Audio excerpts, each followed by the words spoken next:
Alright, welcome guys to my kind of first impressions and thoughts about the release of the Total War Pharaoh news, excuse me. Now, I know most of you guys, if not all of you, have probably already read this article and whatnot, so I'm just going to briefly go over it and just kind of really hit on the main things that I'm excited for, that I'm concerned with, and just kind of let me know down in the comments at the end of the video what you guys kind of think there. Now, for me personally, I really like the time period. I like ancient history to begin with. Just growing up, I still am very interested in history. So, especially like ancient mythology as well, with Egypt, Rome, Greece, that kind of thing, and obviously in this case it's Egypt. So I do like the fact that it's in that time period. I think a big part of this game, as of right now, from what we know, is going to be because of that. A lot of people who will enjoy it, to a great extent, will like it primarily because of the time period, the immersion that they are going to be able to put themselves in. And you'll be able to play, with the Egyptian, some Egyptian lords, some Canaanite lords, and Hittite lords, which I do have a little photo here that I've kind of marked up, which I will come back to later. But basically, it's everything so far in this kind of like green arc. So you have the Hittite Empire here in Asia Minor. You have the lands of Canaan. So like Jerusalem is in there, and then obviously Egypt here, kind of to the south. So I really like that area of history in general. So for me, I like it. I'm excited for that. The only thing I'm a little on edge about with this area is because of the time period. Because it's at the fall of the collapse, I guess, of the Bronze Age for Egypt, which it's very like Rome, Attila, kind of a setting where a lot of the factions you're going to play as are already very large, whether in Attila's case, you got the Western and Eastern Roman empires, which I've never personally been a big fan of games like that. I really like the, early on beginning stages, much like Warhammer 2, Warhammer 3, Rome 1, Medieval 2, where you start small and then grow your empire, rather than you already have 20, 30 settlements and you're just trying to hold on and maintain it. But who knows, with updated mechanics and whatnot, I could, my opinion on that could change. But right now, that's the only thing with that I'm a little on edge about. And obviously for the Hittites, you're kind of the invading force, I guess. And then the land of Canaan, the Canaanite lords, I'm not really sure how they would end up playing out at that time period, because they're kind of stuck in the middle, so you kind of get sandwiched depending on how the game ends up playing. But other than that, that's really all I have for that part. I like, overall, I like the time period, but I'm just not 100% sure on how it'll actually play out with the general setup of the events going on.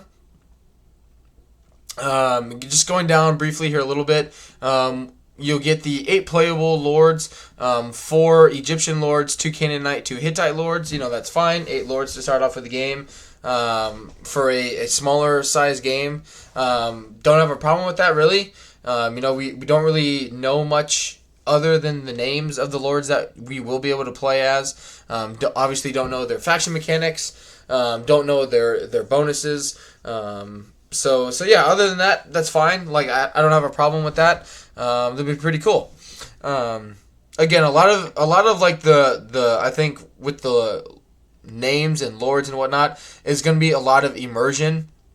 Same with just the battles, being in the Bronze Age, more standardized, not standardized, I guess, but more or less a decrease in the type of strategies that people are used to, whether they're used to Warhammer or just like more gun-focused Total Wars like Empire or Napoleon Total War.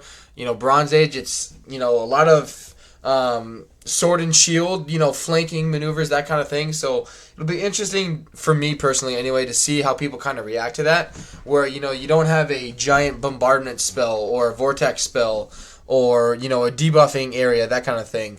That will kind of turn the tide of the battle.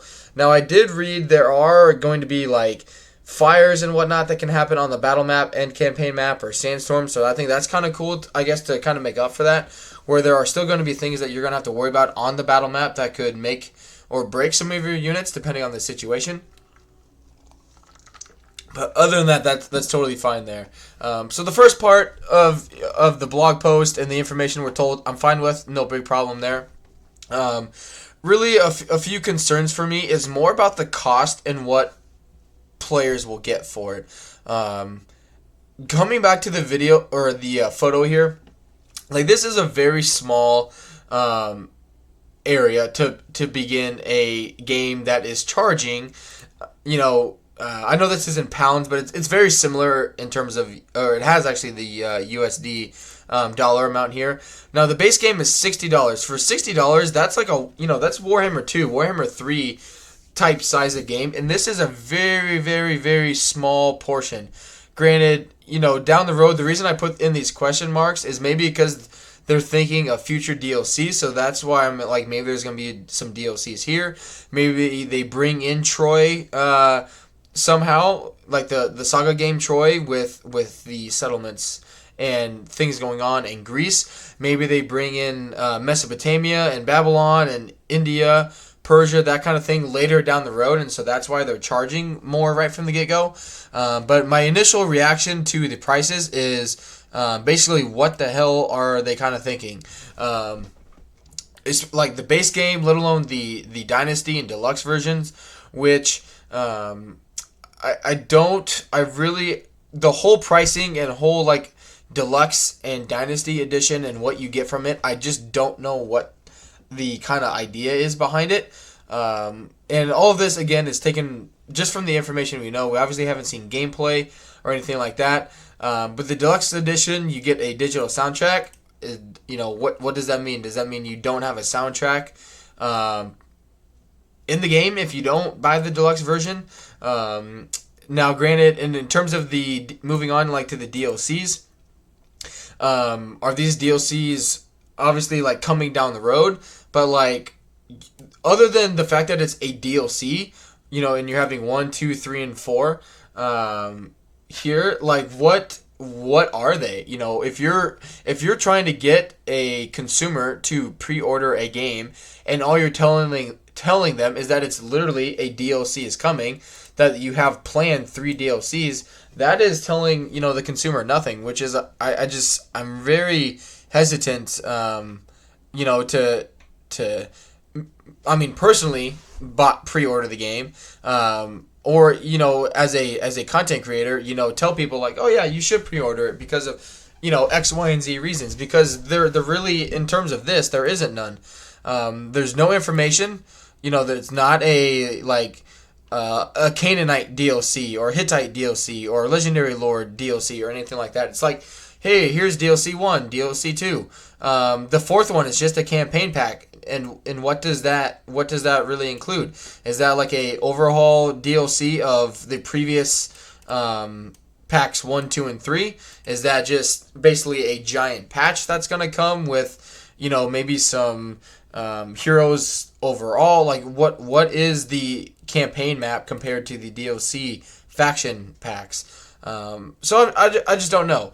Again, this could come in terms of the cost and correlating it, or I guess putting it together with the DLCs on what you can get via the Deluxe or Dynasty editions. Maybe that's some of the, just some of the question marks here. Now, I don't know if this is a thing. This is just me speculating.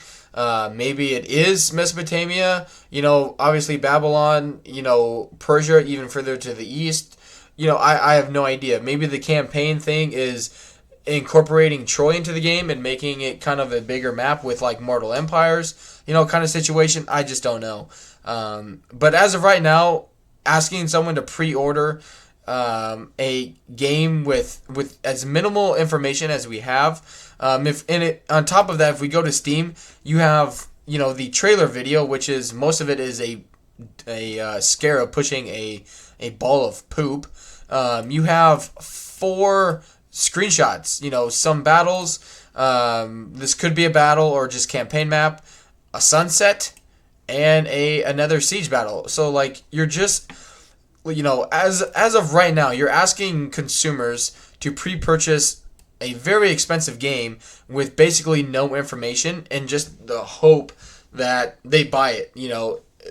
So I'm very, very skeptical on this because I think it more or less sets the game up for a lot of people getting upset.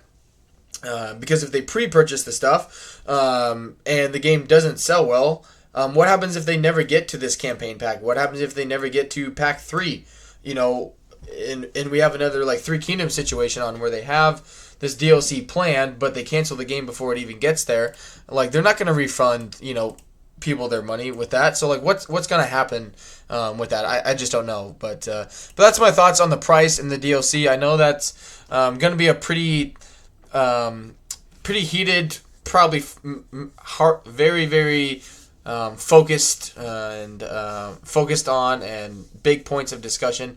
But that's my take on it anyway. And I'm not trying to sound biased towards one or the other. I'm just speaking, trying to be as unbiased as possible, basically. And just from what I'm looking at, the black and white of it, I just don't see how you can justify spending this kind of money for just no information. But moving on,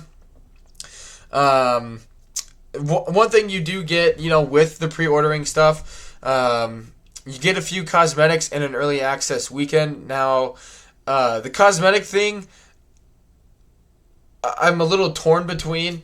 I think any game, just the ones that come off the top of my head, like Fortnite, Apex, Call of Duty, that kind of stuff, or especially like Fortnite, where you pay for cosmetics. I think that stuff in games is a bunch of crap, honestly. But at the same time, it's better than having to pre-order the game to be able to play a certain faction. So I guess I would rather have it be cosmetics that you're essentially buying. Rather than say, oh, you can play as, the Egyptians and Canaanites, but if you want to play as the Hittites, you have to pre-order the game. So I guess I'd rather have that. The early access weekend is fairly cool because I don't think they've done it before, I believe. But it does say you can only take part in it the early access weekend before the game is released. I take it it's just going to be a few days. Is it going to be Friday, Saturday, Sundays, 2 days? But again, can you justify the cosmetics and the early access weekend to get, buy the game for $91, if you're in the U.S. or, 91 pounds? Can you justify, the average consumer to get them to try and buy the deluxe or the Dynasty Edition to buy the entire game as far as we know. This is what we know or what we would get just to get that early access there. But who knows?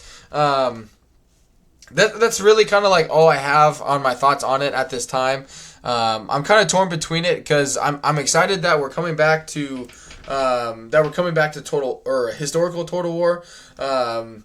Now, I know there are other topics to be had. Is it a Troy reskin? And along those lines. And I'm not too concerned with that, really. It's not anything new that Creative Assembly uses, the base foundation of older games for newer games that they release. That doesn't really concern me a whole lot, personally, which is why I didn't really discuss it, because it happens all the time in a lot of games. And just from a business perspective, it makes sense that they don't have to start up from scratch. But overall, I guess my main takeaways, I like the time period. I like the factions you're going to be play as. I like the fact that, it does have the option for future DLCs and expansion. Even down the road, they could bring in some mythology with Egypt. and all their gods. Same with Troy, Mesopotamia, Persia, all of that stuff. So there's a lot of potential for the game, but there's also a lot of things where I'm just really on the fence about, so I don't know. But who knows? I guess kind of like other creators and what I've seen, I'm cautiously optimistic, but we will just kind of have to see how we go on in the next few weeks and next few months, I guess, where we get some more information, some more gameplay and whatnot. But let me know down in the comments what you guys think, and I will see you guys later on for the next video or live stream. So until then, see you guys. Have a good one.